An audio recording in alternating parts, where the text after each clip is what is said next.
नमस्कार दोस्तों। BPSC mains परीक्षा 30 दिसंबर को हुई। इस परीक्षा में आपका जो प्रश्न पूछा गया है बहुत ही बेहतरीन प्रश्न है। इसमें पहला प्रश्न रख रहा हूँ कि भारतीय संसद स्वायत्त विधानमंडल नहीं है।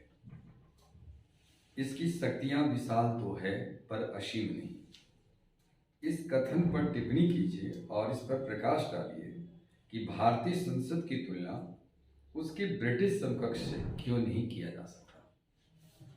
पहली बात यह चीज को क्लास में भी चर्चा किए थे कि भारतीय संसद जो है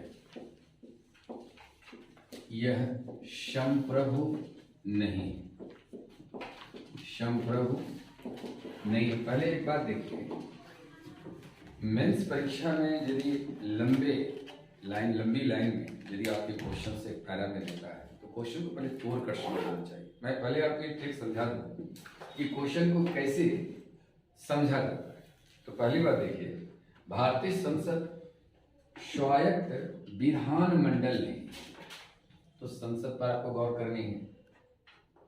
इसकी शक्तियां विशाल तो है, इस संसद की शक्ति विशाल है, लेकिन अब कहता है कि विशाल तो है लेकिन असीम नहीं है। यानी असीम इसकी कोई ऐसा आप नहीं कह सकते हैं कि हर चीज संसद ही कर सकती है।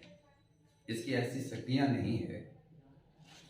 अधिकार लेकिन है, लेकिन असीम नहीं। जिस पर टिप्पणी करना है कि भारतीय संसद की तुलना ब्रिटिश समकक्ष से नहीं की जा सकती। ब्रिटेन की संसद के पास निश्चित रूप से असीम शक्ति है, लेकिन भारतीय संसद के पास असीम शक्ति नहीं। आखिर क्या कारण है जो ब्रिटेन की संसद को यह चीज प्राप्त है, भारत को नहीं? इसे जो प्रश्न करना था, क्योंकि पहला ही क्वेश्चन को लाइन कर रहा है कि भारतीय संसद स्वायत्त विधानमंडल नहीं। अब आपको यह देखना है कि क्या भारतीय संसद सॉवरेनिटी है। तो सबसे पहले संप्रभुता की जो परिभाषाएं होती है, जो आइंस्टीन महोदय ने दिया है कि आंतरिक और बाह्य दोनों ही रूप से स्वतंत्र हो। फिर इस पर उन्होंने बहुत सारे विशेषता भी बताया, अविभाज्यता, अदेयता, अखंडता, अविच्छेदता। ये संप्रभुता की विशेषता होती है। अब संप्रभुता में आंतरिक और बाह्य दोनों स्वतंत्र। यदि इस बैले को देखा जाए तो भारत का संसद ऐसा नहीं है। क्यों नहीं है? क्योंकि असीम शक्ति आपको नहीं दिया गया है। यदि असीम शक्ति कहीं न कहीं आपको रहता तो आप संप्रभुता का इस्तेमाल कर सकते थे। अब इस बात को देखिए कि भारत की संसद की जो गठन है वह भारतीय संविधान के अनुच्छेद एक्ट 79 के तहत किया गया है। इसके 3 अंग होते हैं, जो कि राष्ट्रपति, लोकसभा और राज्यसभा से होती है और राज्यसभा होती है। ये तीनों अंग मिल करके ये संसद का गठन करते हैं। सदन 2 हैं, लोकसभा और राज्यसभा। लोकसभा राज्यसभा से विधेयक पास होती है, अंतिम रूप से राष्ट्रपति के पास जाता है। राष्ट्रपति की स्वीकृति उपरांत विधेयक कानून का रूप ले लेता है। ये कानून बन गई। अब सवाल है कि इस कानून सही है कि नहीं है, इस कानून की व्याख्या करने का अधिकार फिर सब सुप्रीम कोर्ट को बनता है। ये सुप्रीम कोर्ट में जब बनेगा तो निश्चित है कि आपके पास असीम शक्ति नहीं है कि कुछ भी कानून बना सकते हैं।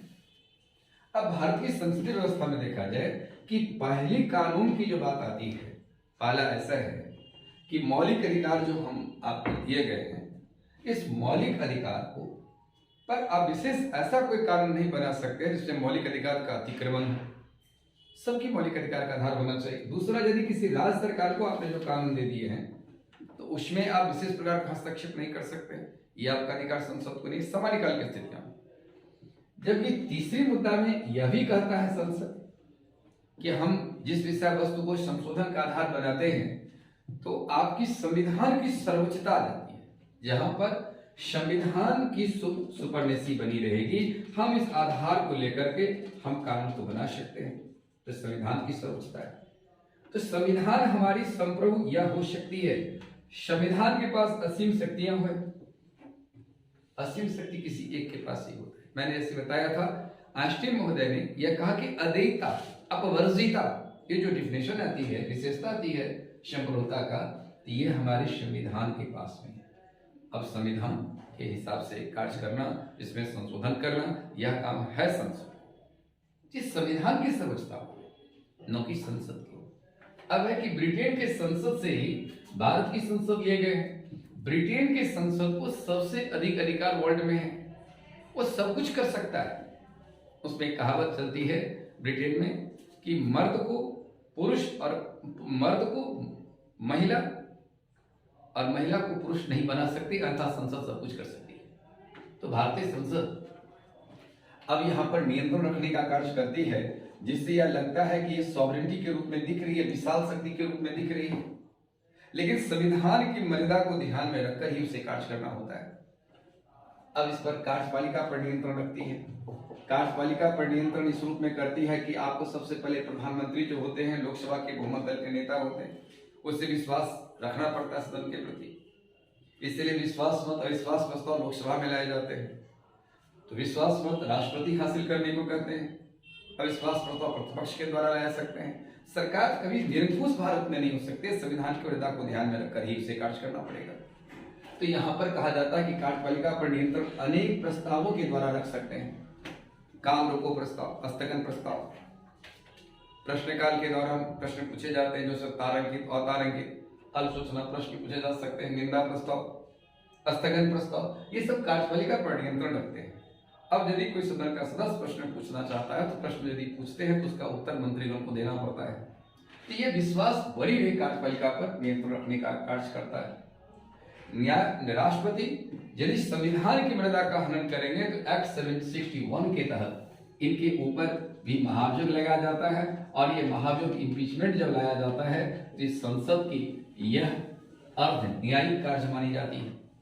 इस प्रकार से इस पर नियंत्रण रखते हैं। सर्वोच्च न्यायालय के न्यायाधीश यदि संविधान की मर्यादा का हनन करेंगे तो भारतीय संविधान के अनुच्छेद 124(4) के तहत इनके ऊपर भी महाभियोग लगाने का अधिकार है, जो संसद ला सकती है। तो ये इस प्रकार से कोई नियंत्रण रखती है। तो भारत में क्वेश्चन करता है कि भारतीय संसदीय व्यवस्था जो है, इस पर हमारी संप्रभु शक्ति पूर्णतः ये नहीं रख पा रहे हैं। जो कि काम हो रहा है संविधान के हिसाब से हो रहा है, तो भारत में संविधान की सर्वोच्चता है, न कि संसद की सर्वोच्चता है। इसी के आलोक में आपके क्वेश्चंस को लिखने की बात आती है, और इसकी तुलना ब्रिटिश संसद से नहीं किया सकता है, क्योंकि ब्रिटिश संसद को सबसे अधिक अधिकार यहाँ पर प्राप्त किया गया है। इससे तुलना नहीं हो सकता। भारत का जो संसद है वो ब्रिटेन की संसद और अमेरिका के कांग्रेस की बीच की स्थिति में बनी हुई है। इसी बात को आपको लिखना है। किताब के अंदर भी मैंने इस बात को लिखा, लगभग 6 पेज में मैंने इस किताब को लिखा है।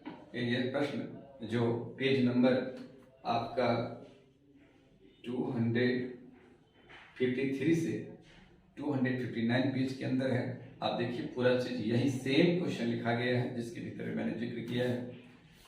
अब दूसरा क्वेश्चन कहता है कि बिहार के विशेष